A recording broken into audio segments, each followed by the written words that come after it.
Welcome to our channel. Today we how to configure Polestar app to set charging targets safely. Easy tutorial step by step clearly.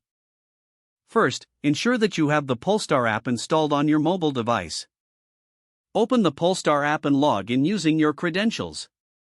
Once logged in, navigate to the charging section of the app. You will see an option for charging targets or similar settings.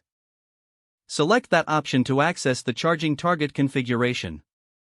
Here, you can set specific times for when you want your vehicle to charge. Choose a time frame that aligns with your daily routine.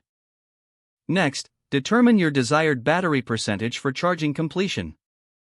Adjust the slider to set your target percentage. Ensure that this percentage meets your daily driving needs without overcharging. After setting your target, check for any additional settings like scheduled charging.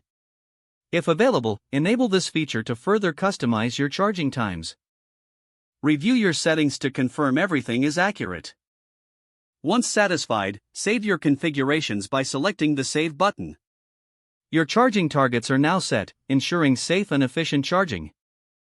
Monitor your charging preferences periodically to make adjustments as needed. Regularly check for app updates to access new features and improvements. By following these steps, you'll enhance your Polestar charging experience. If the page does not load, refresh the browser or try again in a private or incognito window. Make sure you are using the correct email address, then retype it carefully to avoid small typos. If your password is not accepted, use the reset option and create a new strong password you can remember.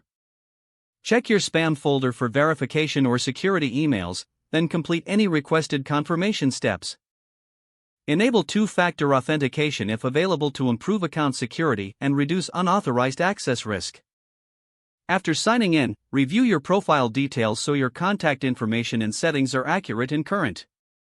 If you see an error message, note it down and try again after restarting your device and internet connection.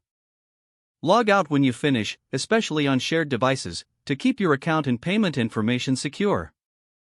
If the page does not load, refresh the browser or try again in a private or incognito window. Make sure you are using the correct email address, then retype it carefully to avoid small typos. If your password is not accepted, use the reset option and create a new strong password you can remember. Don't forget to like this video and subscribe to our channel for more step-by-step tech guides.